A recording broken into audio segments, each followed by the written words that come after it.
Ya operasi plastik boleh aja, karena itu keinginan untuk memperindah wajah yang memang sudah indah tuh. Tetapi Jokowi kan tidak mungkin melakukan hal yang sama dalam politik. Tidak ada operasi politik, operasi plastik di dalam wilayah politik. Wilayah politik selalu diingat melalui reputasi seseorang, reputasi dia sebagai presiden yang gagal untuk membawa negeri ini ke dalam iklim demokrasi dan pemberantasan korupsi, keadilan sosial, macam-macam. Jadi kelihatannya Pak Jokowi berupaya untuk menyalakan lilin di hari-hari terakhirnya, lalu tiba-tiba lilin itu menjadi terang. Nah, kita tahu bahwa lilin itu akan menjadi terang benderang ketika sumbunya sudah habis. Jadi sebetulnya ini fenomena paradoks bahwa justru di era yang harusnya Jokowi mulai menyadari kesalahan-kesalahan dia justru masih memamerkan diri sebagai presiden yang sukses dengan memanfaatkan anggaran negara yang harus dihabiskan oleh lembaga hukum. Kira-kira itu politik pencitraan yang buruk sebetulnya.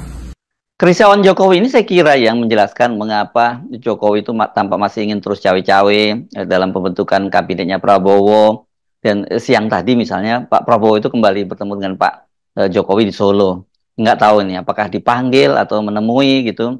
Kan baru beberapa hari yang lalu juga bertemu makan malam berdua yang kata Pak Jokowi lebih dari 2 jam. Dan saya kira ini pasti tetap ada banyak yang juga kaitannya dengan penyusunan kabinet.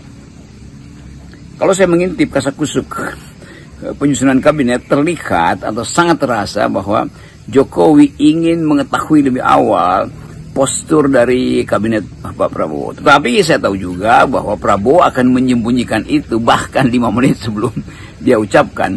Jadi kita mulai merasa atau menilai sebetulnya bahwa Jokowi tidak ingin lepas dari kapasitas yang memang dia tidak punyai untuk mengatur kabinet. Dan Prabowo tentu akan menyembunyikan itu, dan bahwa pada akhirnya mungkin permintaan Pak Jokowi untuk postur kabinet, berapa kursi yang masih bisa dia peroleh, dalam arti menentukan keinginan dia supaya menteri ini harus dari dia, menteri itu harus dari Jokowi, Gibran juga harus punya standing dengan seperangkat kementerian yang dia kuasai. Tetapi kekuasaan sudah berpindah. Tentu Pak Prabowo ingin kekuasaan itu simple, ramping. Tapi karena ada tekanan politik, maka Prabowo memperluas kekuasaan dia yang sangat mungkin juga tidak efektif, karena kekuasaan yang jadi luas justru tidak efisien. Tetapi juga untuk melayani permintaan Pak Jokowi, mungkin beberapa menteri dalam pengertian wakil menteri itu akan diberi pada Jokowi atau memenuhi permintaan Pak Jokowi. Tapi kan wakil menteri itu tidak ada gunanya, tidak berfungsi maksudnya sebagai pengambil keputusan. Dan